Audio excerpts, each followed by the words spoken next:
Chemotherapy.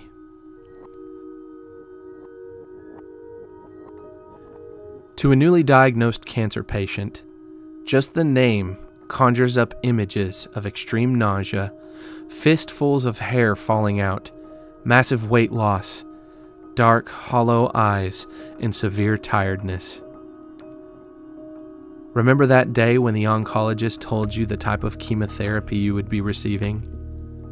All those images were swirling around your mind, weren't they? Remember the day the nurse started the chemo drip into your veins? In your mind, you were thinking that poison was being injected into you, and you wondered if you should have gone another route. Should I have listened to that herbalist, you wondered? Remember that? Remember how you just sat there and waited for the bad side effects to begin? You felt like a duck stuck in cement, waiting for the hunters to reload and take their aim at you. My advice to myself would be,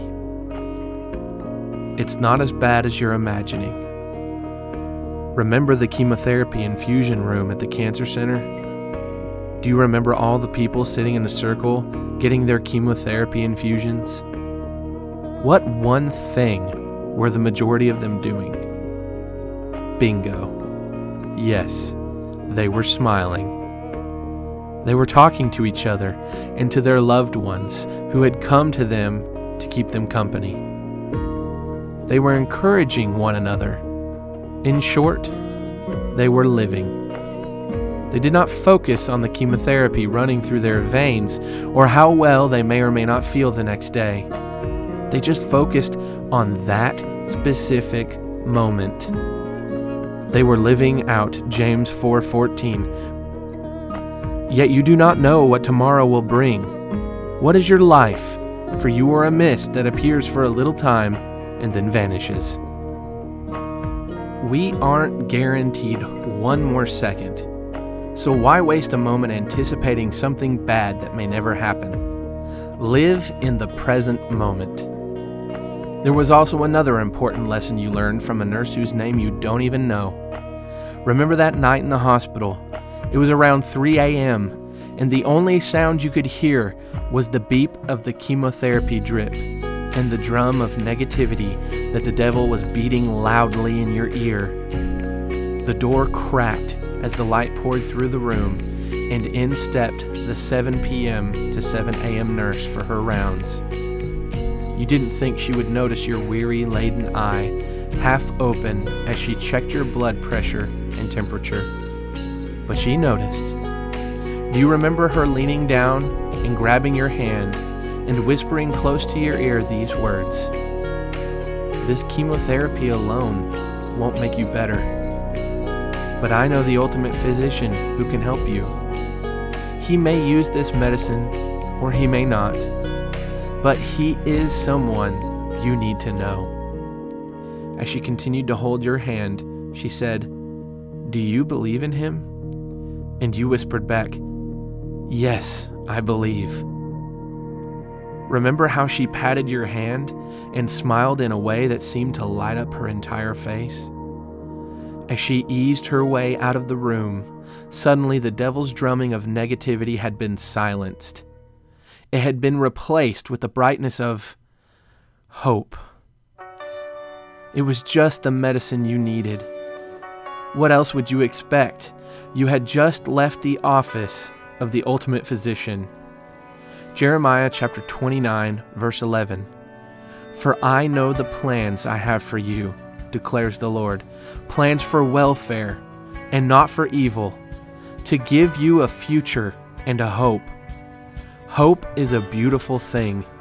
Speaking of that time in the hospital, do you remember looking around at your hospital room and barely being able to walk?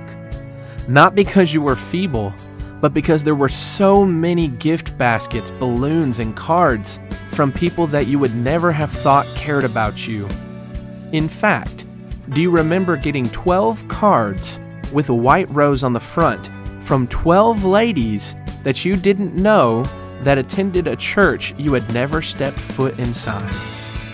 When you saw the last card, Remember realizing you had just received a dozen paper roses? Remember the gift bags of cards overflowing that just kept coming in the mail? Do you remember the visits from people and folks just wanting to bring you lunch, cut your grass, or take the boys to a movie? Do you remember your first week home from the hospital and your immune system was shot? Your spouse was spending all their time attending to you and the kids and was exhausted. During that hard time, remember hearing the doorbell ring every evening at 6 p.m. and opening the front door to see a cooler filled with the best Southern home cooking known to man? Do you remember feeling those tears of joy dripping off your face when no one was watching as you were overcome with emotion, having received the most inexpensive, yet best and perfect gift you could ever receive, the gift of kindness? Colossians chapter 3, verses 12 through 14. Therefore, as God's chosen people, holy and dearly loved, clothe yourselves with compassion, kindness, humility, gentleness, and patience. Bear with each other and forgive whatever grievances you may have against one another. Forgive as the Lord forgave you.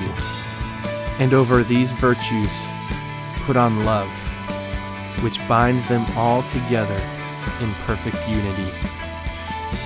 So my advice to myself, as I'm about to begin my treatment, would be this: the valuable life skill of living in the moment, the indispensable virtue of hope, and the gifts of kindness that you are about to receive from your fellow man make the endurance of this chemotherapy treatment a small down payment for the bountiful blessings that your Heavenly Father is about to rain down on you. So hold on and endure, because the good far outweighs the bad.